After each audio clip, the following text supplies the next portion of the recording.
তো চলুন শুরু করা যাক আমাদের প্রথম সেকশন দিয়ে। এই সেকশনের থিম হল ফিলিংস বা অনুভূতি। আমরা এমন কিছু শব্দ দেখব যেগুলো দিয়ে আমরা আমাদের মনের ভেতরের নানা রকম অবস্থা প্রকাশ করতে পারি। আমাদের প্রথম শব্দটা হলো জুবিলেশন। মানেটা কি? সোজা বাংলায় প্রচণ্ড আনন্দ বা উল্লাস। এটা কিন্তু সাধারণ খুশির মতো না, তার চেয়েও অনেক বেশি কিছু। ধরুন বাংলাদেশ বিশ্বকাপ জিতে গেল, তখন সারা দেশে যে একটা উৎসবের আমেজ তৈরি হয়, সেটাই হলো জুবিলেশন। কিংবা ধরুন আইবিএতে চান্স পাওয়ার পর আপনার আর আপনার পরিবারের যে অবস্থাটা হবে, ওইটাই হলো জুবিলেশন। আচ্ছা, আনন্দের ঠিক উল্টো দিকে কি আছে? বিরক্তি, তাই না? আর এই বিরক্তি বোঝানোর জন্যই একটা চমৎকার শব্দ হল ভেক্স। এর মানে হল ছোট ছোট বিষয়ে বারবার বিরক্ত হওয়া। যেমন যখন আপনার ইন্টারনেট স্লো হয়ে যায় বা কেউ আপনাকে একই প্রশ্ন বারবার করে, তখন যে মেজাজটা খারাপ হয়, ওই বিরক্তিকর অনুভূতিটাকেই বলে ভেক্সড। এবার আসুন দুশ্চিন্তা বা ওয়ারির দুটো ধরন দেখি। এই দুটো শব্দ প্রায় গুলিয়ে যায়, কিন্তু এদের মধ্যে একটা দারুণ পার্থক্য আছে। প্রথমটা হলো অ্যাপ্রিহেন্সিভ। এটা হলো ভবিষ্যতের ভয় বা চিন্তা। যেমন পরীক্ষার রেজাল্টের আগে আমাদের কেমন লাগে, একটা অজানা ভয় কাজ করে না? ওটাই হলো অ্যাপ্রিহেন্সিভ ফিল করা। আর অন্যদিকে আছে অ্যাপোলজেটিক। এটা হলো অতীতের কোনো ভুলের জন্য দুঃখ প্রকাশ করা বা অনুতপ্ত হওয়া। ধরুন আপনি মিটিংয়ে লেট করে এসেছেন, তখন আপনি অ্যাপোলজেটিক ফিল করবেন। সোজা কথায় অ্যাপ্রিহেন্সিভ হলো ফিউচার নিয়ে চিন্তা, আর অ্যাপোলজেটিক হলো পাস্টের কোনো কাজের জন্য আফসোস। রাগেরও কিন্তু ধরন আছে। দুটো শব্দ, রেসেন্টমেন্ট আর ইন্ডিগনেশন। দুটোই রাগ, কিন্তু কারণটা একদম আলাদা। রেসেন্টমেন্ট হল ব্যক্তিগত রাগ বা ক্ষোভ।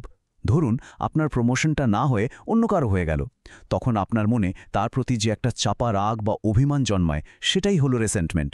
কিন্তু ইন্ডিগনেশন হল কোনো অন্যায়ের বিরুদ্ধে রাগ। এটা ব্যক্তিগত না।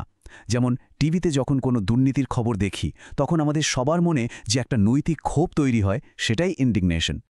চলুন এই সেকশনটা একটা পজিটিভ শব্দ দিয়ে শেষ করি। শব্দটা হলো অ্যাপ্রিসিয়েটিভ। এর মানে হলো কৃতজ্ঞ থাকা বা কোনো কিছুর কদর করা। যেমন একজন ভালো ম্যানেজার তার টিমের কাজের প্রশংসা করেন, তিনি অ্যাপ্রিসিয়েটিভ হন। কিংবা ধরুন আপনার বিপদের দিনে কোনো বন্ধু সাহায্য করল, তখন তার প্রতি আমাদের যে অনুভূতিটা হয়, সেটাই হলো অ্যাপ্রিসিয়েটিভ হওয়া। খুব সুন্দর একটা শব্দ, তাই না?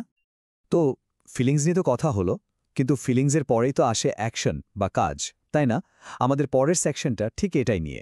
আমরা এমন কিছু শব্দ দেখব যেগুলো দিয়ে মানুষের কাজ আর সেই কাজের পেছনের উদ্দেশ্যটা বোঝা যায়। প্রথমেই একটা বেশ নেগেটিভ শব্দ, অ্যাবেট। এর মানে হলো কোনো খারাপ বা বেআইনি কাজে কাউকে সাহায্য করা বা উস্কানি দেওয়া। ধরুন কেউ পরীক্ষায় চিটিং করতে চাচ্ছে আর আপনি তাকে সাহায্য করলেন, তার মানে আপনি তাকে অ্যাবেট করলেন। এটা কিন্তু শুধু নৈতিকভাবে ভুল না, অনেক ক্ষেত্রে এর আইনি পরিণতিও বেশ সিরিয়াস হতে পারে। দেখুন আগের শব্দটার সাথে এটা কিভাবে কানেক্টেড। সাবটারফিউজ শব্দটার মানে হলো কোনো লক্ষ্য অর্জনের জন্য চালাকি, ধোঁকা বা ছলচাতুরির ব্যবহার। তো যে মানুষটা কোনো খারাপ কাজে অ্যাবেট করে, সে তো ধরা পড়তে চায় না, তাই না? তখন সে নিজেকে বাঁচাতে নানা রকম সাবটারফিউজ বা কৌশলের আশ্রয় নেয়। ইন্টারেস্টিং, তাই না?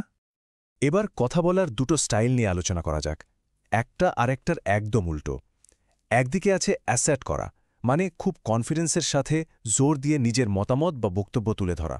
যেমন একটা ডিবেটে বা মিটিংয়ে নিজের পয়েন্টে অ্যাসার্ট করা খুব জরুরি। আর ঠিক তার উল্টোটা হলো ফ্লিপেন্ট হওয়া, মানে কোন একটা সিরিয়াস ব্যাপারে খুব হালকাভাবে, কেয়ারলেসলি বা অসম্মান দেখিয়ে কথা বলা। যেমন ধরুন গ্লোবাল ওয়ার্মিংয়ের মতো একটা সিরিয়াস টপিকে যদি কেউ ঠাট্টা করে কিছু বলে, সেটা হবে একটা ফ্লিপেন্ট কমেন্ট। এই শব্দটা মনে রাখা খুব সহজ। ইনেমিক্যাল মানে হল এমন কিছু যা ক্ষতিকর বা শত্রুভাবাপন্ন, যা কোনো কিছুর জন্য ভালো না। যেমন ধরুন একটা অফিসে যদি সারাক্ষণ পলিটিক্স চলে, তাহলে সেই পরিবেশটা কর্মীদের প্রোডাক্টিভিটির জন্য এনিমিক্যাল, মানে এটা তাদের কাজের ক্ষতি করছে, তাদের জন্য এটা একটা প্রতিকূল অবস্থা। আচ্ছা, আমরা তো ফিলিংস দেখলাম, অ্যাকশনও দেখলাম। এবার কি বাকি? ফলাফল বা আউটকাম। আমাদের শেষ সেকশনটা ঠিক এটাই নিয়ে। আমরা দেখব এইসব অনুভূতি আর কাজের ফলে শেষ পর্যন্ত কি দাঁড়ায়। প্রথমেই একটা বড় সড় শব্দ, ডিব্যাকেল। এটা কিন্তু সিম্পল ফেলিয়ার না, এটা হলো একটা বিশাল কেলেঙ্কারি লেভেলের ব্যর্থতা, একটা বিপর্যয়। ধরুন একটা অনেক বড় ইভেন্ট আয়োজন করা হলো, কিন্তু অব্যবস্থাপনার কারণে সবকিছু ভণ্ডুল হয়ে গেল, চরম বিশৃঙ্খলা তৈরি হলো। সেটাকে আমরা বলবো একটা ডিব্যাকেল। এটা শুধু ব্যর্থতা নয়, এটা একটা লজ্জাজনক পতন। ডিবাকল তো একটা ইভেন্টের ব্যর্থতা, কিন্তু যদি পুরো সিস্টেমটাই ভেঙে পড়ে, তখন কি হবে? তখন হবে অ্যানার্কি। অ্যানার্কি মানে হলো অরাজকতা।